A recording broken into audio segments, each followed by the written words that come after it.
very excited to have Phil Rucker. Phil, I know you have done all the networks at this point. The book is number one, but I'm sure you're probably pretty nervous to talk to me. So I want to calm your nerves. It's going to be fine. No, don't be too worried. Thank you, Pete. I'm looking forward to it. I think we'll have a good conversation. I've read almost the entire book. I've got it all dog-eared. I've got a lot of questions for you. I love that. But I did want to start. I thought it might be interesting because you actually have done a ton of interviews with your co-author, without, and I, this book is already getting obviously the attention it deserves. Lots of headlines, but there's so much in here, and I wondered, because you've done so many interviews, if there's anything that you might want to talk about that you feel like hasn't been given enough attention. If not, I'll go right to something I think.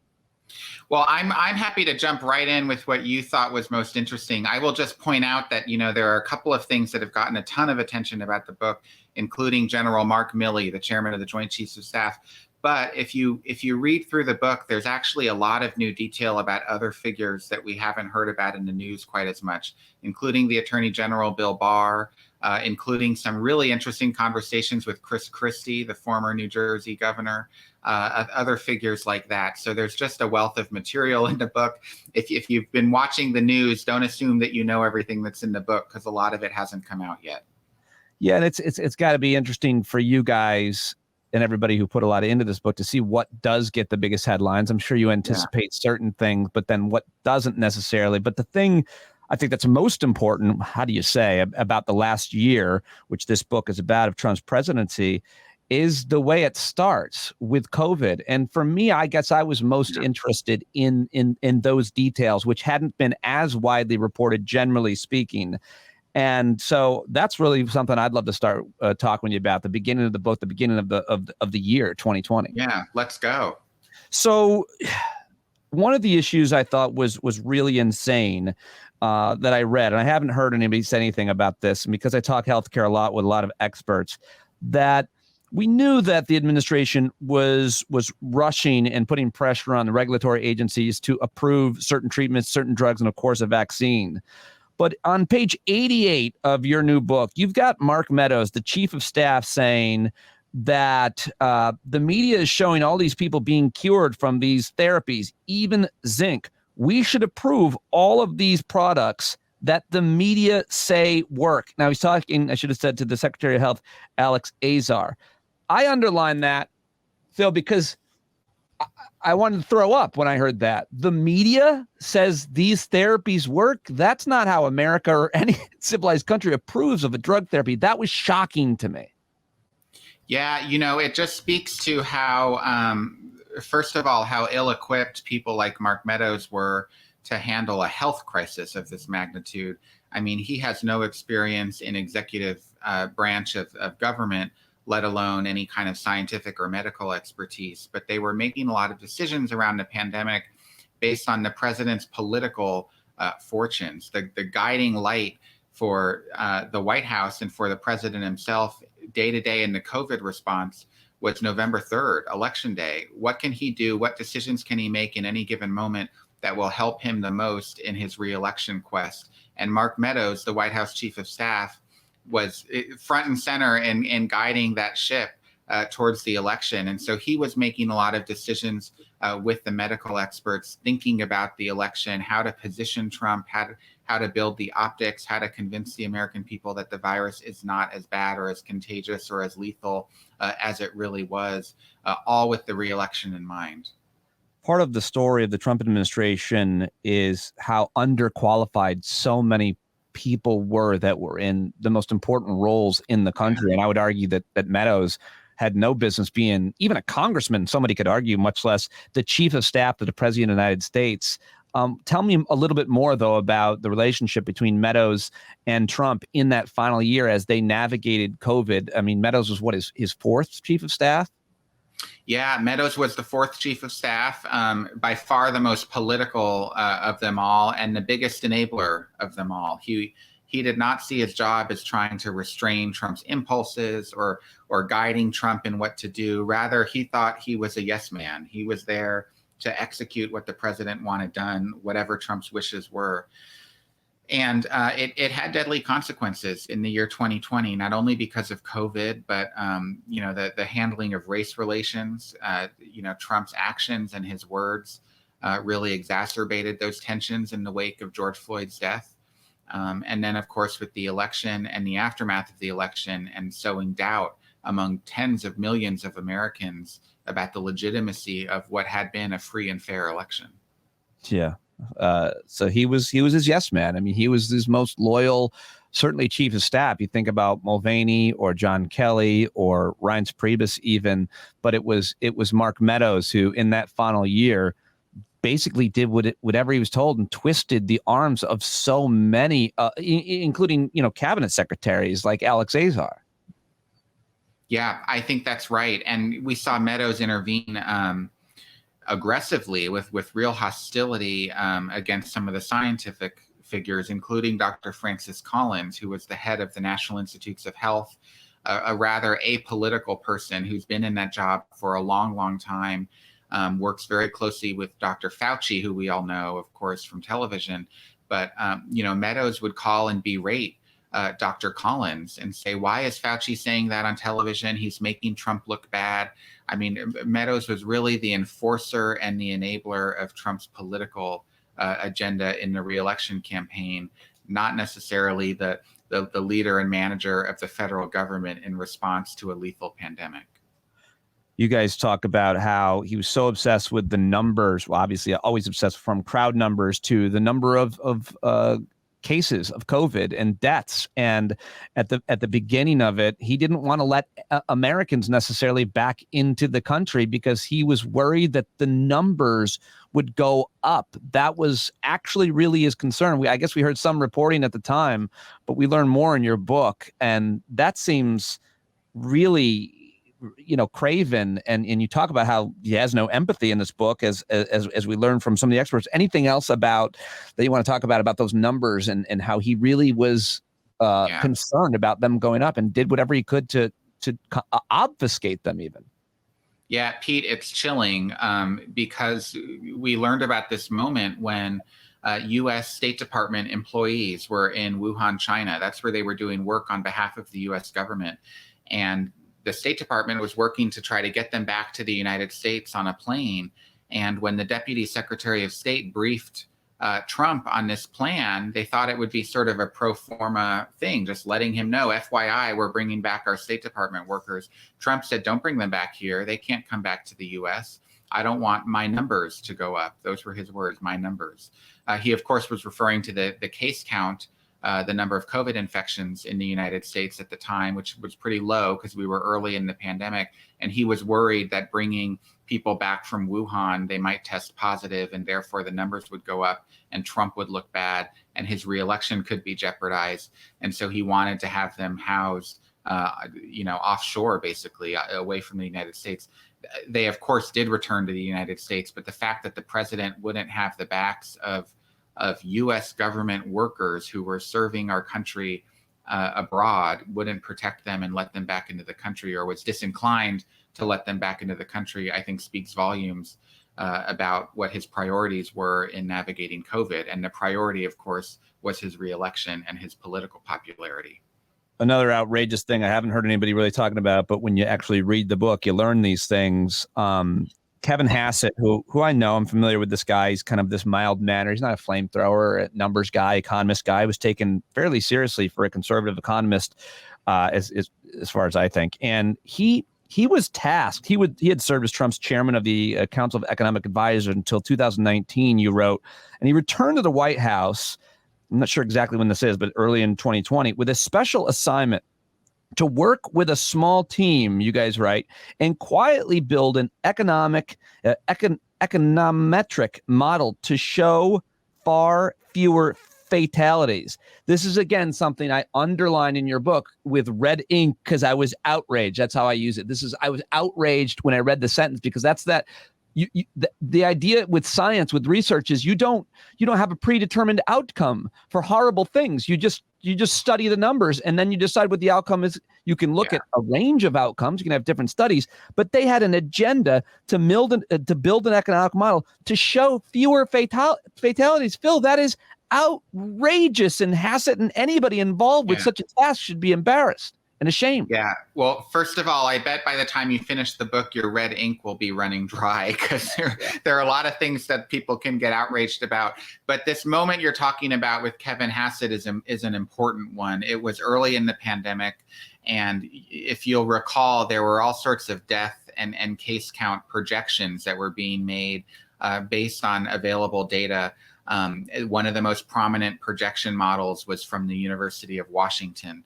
And it was cited all through the media. Well, Trump thought, and his aides thought, those numbers were too high, that too many deaths were being predicted in the US. And he wanted some data to augment, to back up the rhetoric he was giving out to the American people, which was that the virus is not as deadly as it really is. Don't worry, it's not going to get that many people. Not that many people are going to die. He wanted that happy talk, and he wanted happy numbers to go along with the happy talk. And so in comes Kevin Hassett, the economist, political appointee, and his job was effectively in this moment to create a data model that would take in infection data and death data from around the country and somehow predict that fewer people would die from COVID than really did. And that those were the numbers that helped guide the Trump administration's thinking. They were effectively like cooking the books, right? I mean, they were creating fake numbers by manipulating the modeling in a way that would create a certain kind of outcome. That was a priority, by the way, not only for Trump, but also for Jared Kushner, his son-in-law, who had a really hands-on role in navigating and managing the COVID response. Yeah, I was going to ask about him next, but just to underscore that is, every day was a scandal, but that is a massive, massive scandal to cook the books. I mean, that's not the job of an economist anyway. That's I think epidemiologists, virologists, that's all they do is modeling and studying how these viruses travel. And he had the best ones in the world available to him, and then brought in people that he saw on TV sometimes that they had to answer to, right? That's right. He recruited from Fox News a gentleman named Scott Atlas. He's a radiologist. Dr. Scott Atlas was brought in to the White House in the summer of 2020 to be a COVID advisor. And the reason he was brought in is because he agreed with Trump's views. He agreed and he supported the magical cure-alls like hydroxychloroquine. He thought doctors like Tony Fauci and Deborah Birx and others who were leading the government response were too alarmist, too scary in their statements in public. And Trump liked Scott Atlas. He thought Atlas would kind of stick it to the doctors and also be a happy talk doctor on television. And so they put Atlas out on TV. They had him speak at some of those White House press briefings, and he had kind of the undivided attention of President Trump throughout the fall of 2020. How was he received by the experts? Is there any? I didn't get to that in the book. Not well.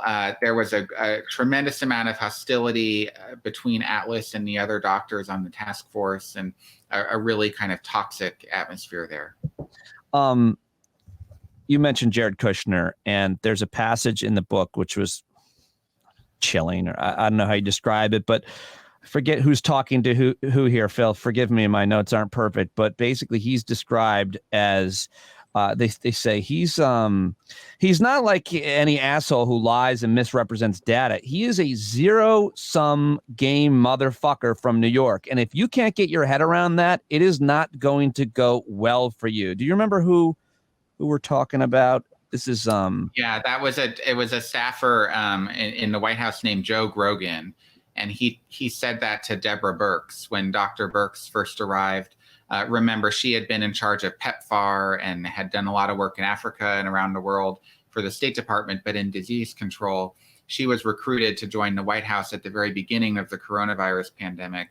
And as she was trying to get familiar with the different personalities around the room, another Joe Grogan used that colorful language to describe what Jared Kushner is all about. Oh, Grogan's name is Joe Grogan? You must take yes. a for sounding exactly like Joe Rogan. His name is throughout the book, Grogan. Yeah. His name was Joe. So Kushner puts together a team of guys like him that dress like him. What for? What was the outcome of that team? Why did he do that?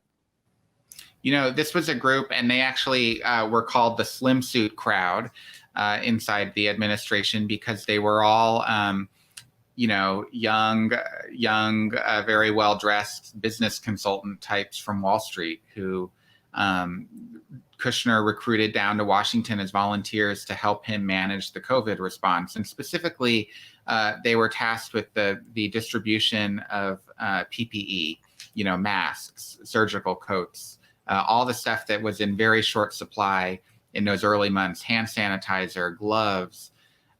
Their job was to try to find manufacturing facilities in China or elsewhere around the world where they could get massive shipments of PPE into the United States, because we were on such low supply in the US. And Jared thought that they were, whiz kids from Wall Street and McKinsey and consulting firms and could figure it all out. But they were not government employees. So they were doing all of this on their Gmail accounts and using their personal laptops and texting, contacts in Shanghai or whatever to try to get the hookup with a different manufacturer and place the PPE. And, the intentions were good. Kushner's goal, obviously, was an admirable one, which was to increase the supply of PPE in the United States where it was needed the most. But the execution was just so flawed, because the government procurement process is a bear. It's very complicated. And anyone who has any experience in government knows you can't just procure supplies from a foreign country on your personal Gmail account. Like, there's a process to buy things through the US government. But the Kushner team didn't really, they were just very naive. They didn't understand that process. Well, the title of the book, of course, a quote of his, "I alone can fix it," and he can't fix it. And one of the reasons he couldn't fix it is because he had no experience. Number two, he didn't care about anybody but himself. But number three, the thing that seemed to happen a lot, as you're talking about Kushner there, is they went outside of government channels and tried to do things. I think all the time about the State Department. I have no sympathy and no fondness of any of the people who were his Secretary of State. But if you send your Pompeo or Tillerson all the way across the globe to handle something with a mission, and then meanwhile you're working a different back channel that's contradictory to that mission, it sounds that's what Kushner's doing here. You can't have your own private team not with a government address. They can't get it done, and it ends up making everything worse. And so in that way, You can't fix it. You've just created a bigger problem, is the conclusion I seem to come to a lot when reading your book and just learning about the administration and how it worked. How is that in terms of a characterization of how this administration worked? I think that's probably right. We titled the book "I Alone Can Fix It" because this was a promise that Trump made in his 2016 Republican National Convention speech when he was formally nominated to be the Republican nominee for president. And he told the American people, his vow to the American people was, "I know the system better than anybody else, and I alone can fix it." And what he meant, of course, is that he's a businessman, he's a problem solver. He would be able to get to Washington and cut through all the red tape and the BS and make all the problems go away. And of course, he got to Washington and it was a different story. He didn't really make very many problems go away, and he created a whole lot of new problems. And he, in the final year in 2020, he didn't fix anything. He didn't fix COVID. He didn't fix race relations. He didn't fix his reelection, and he couldn't even fix the election results themselves with his claims of voter fraud. And so it just felt to us like a pretty fitting title to use his own promise to voters and his own words almost as a mirror unto himself, and then evaluate whether he achieved what he set out to do. And the answer is no. Yeah. Phil, there's just too many moments to pick from to describe as just being crazy and chaotic and outrageous, and you can't even believe that this happened or was said. But to me, I put this one kind of towards the top, which was the day that the president of the United States suggested maybe people inject bleach, and Dr. Birx was there and has received a lot of criticism as a result of not speaking up and so on. But can you tell me a little bit about what you learned in your reporting on that day and the players in that moment and how that unfolded? Because that is a really interesting part of your book. And just, for the public, it was terrifying, just terrifying. Even people in the administration, I think you're right, were worried, God forbid someone actually does this. Yeah. So first of all, I have vivid memories of that day because I was in the press briefing room that day. watching it live. I mean, I was in the chair and just couldn't believe what I was seeing. And I actually asked Trump a question after that comment, because remember, he was advocating for the injection of bleach, but he was also saying, you know, the studies show that if you go outside in the heat and stand in the sun, the virus will, you know, go away. You'll like cleanse yourself from the virus by being in the sun, which is kind of preposterous, because at the same time, by the way, COVID cases were spiking in Miami, where there's a lot of heat and sun. Anyhow, I asked him some questions about that and pushed him on it, and he got a little hot with me, and we had a combative back and forth. But anyhow, the bleach moment, what we reported in going back and interviewing people who were a part of that day, is that was never supposed to be part of the presentation in the Oval Office, but there was a scientist from the Department of Homeland Security who had done sort of a non-conclusive study about surface area spread and how light can affect the virus and disinfectants and so forth, and presented it at the task force meeting with the doctors. And someone in the meeting thought it was kind of interesting and figured, oh, Trump might want to hear this himself. So they brought the scientists up to the Oval Office to give the same little briefing to Trump. And he became so interested in it, and he was preparing to come out to his daily press conference, that he said, hey, come on out with me to the press conference and you can share your report to the press, give them the same briefing. And the scientists thought, great, sure, I'm going to go out there. And as they're waiting backstage before coming out for the press conference, he sees Dr. Deborah Birx back there queued up to come out in front of the cameras. And she says, what are you doing here? And he said, oh, you know, the president invited me to give my briefing at the press conference. And Birx is thinking, this may not go well, but let's see.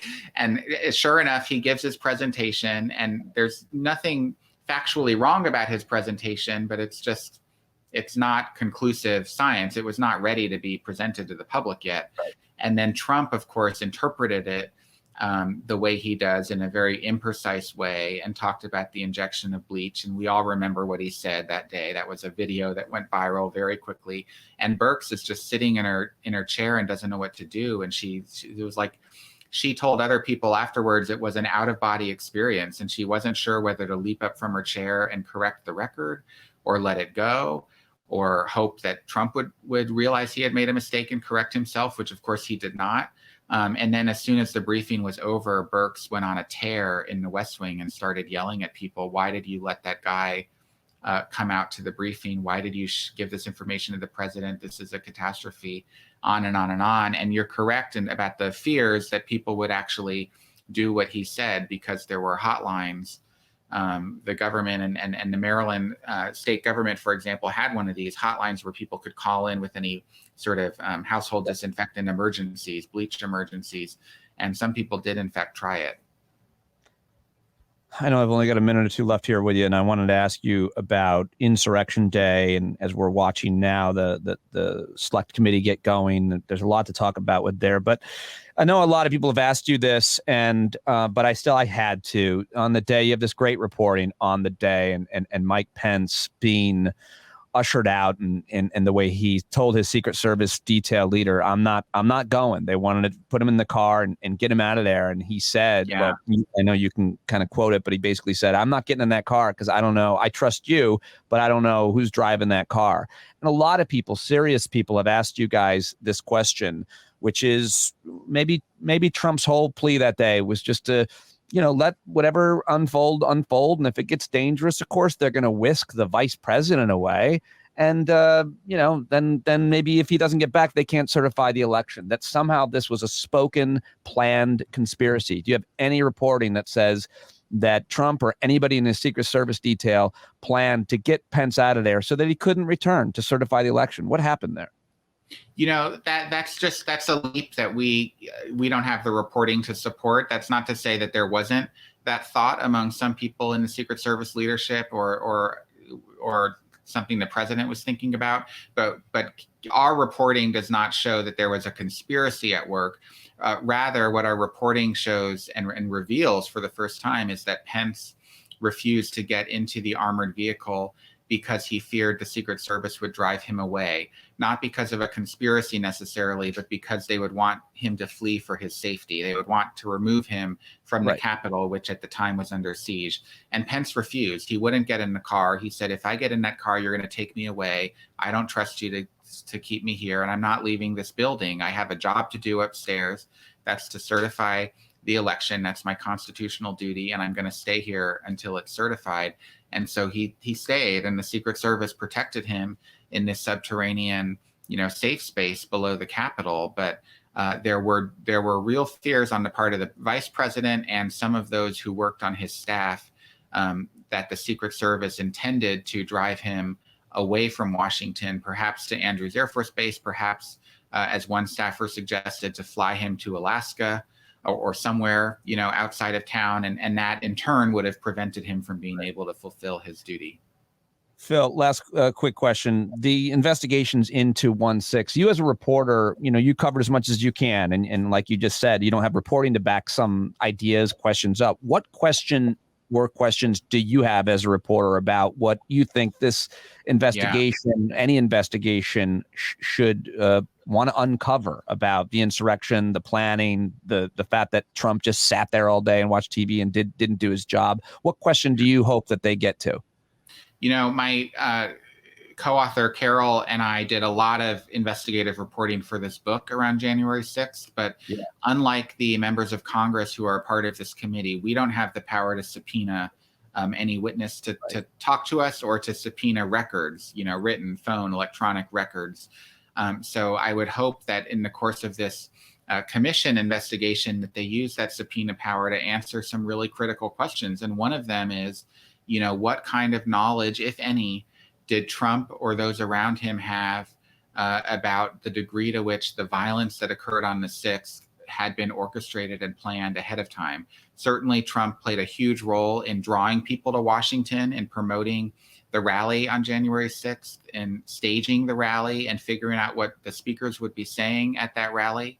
But what we don't have a lot of visibility into is whether he understood that violence could happen, whether that's because he knew people were bringing weapons with them, or there were plans being concocted on some social media sites, or that there was chatter out there on Twitter and Facebook and Reddit and elsewhere about the violence that could occur at the Capitol. I would just love to know what Trump's knowledge of all of that was before he stepped out onto the stage at the Ellipse to rally and many would say instigate his supporters to go to the Capitol. Congratulations to you and Carol on the book and on your career covering Trump. You've covered a lot of politics and a lot of presidents, but I'm sure it hasn't been easy. But more importantly, I'm sure there have been a lot of threats, and by that standpoint, it must be really scary as well. So we really appreciate the work that you guys have done, and thank you very much. Congratulations, and thank you so much for slumming it with me on the podcast. Thank you. It was a privilege to talk to you, so I appreciate it. Awesome. Phil, you don't want me to use the video, right? I'm sorry? You don't want me to use the video for anything? I mean, you can if you want. It's fine. Okay. I mean, I just might put a clip or two out on Twitter just promoting it or something, I think that's okay. Whatever you want to do is fine. I'm not dressed up, but that's okay. I didn't embarrass myself, I don't think. So. No, not at all. I really appreciate it, man. Thank you so much for talking to me. Thank you. Appreciate the conversation. Take care.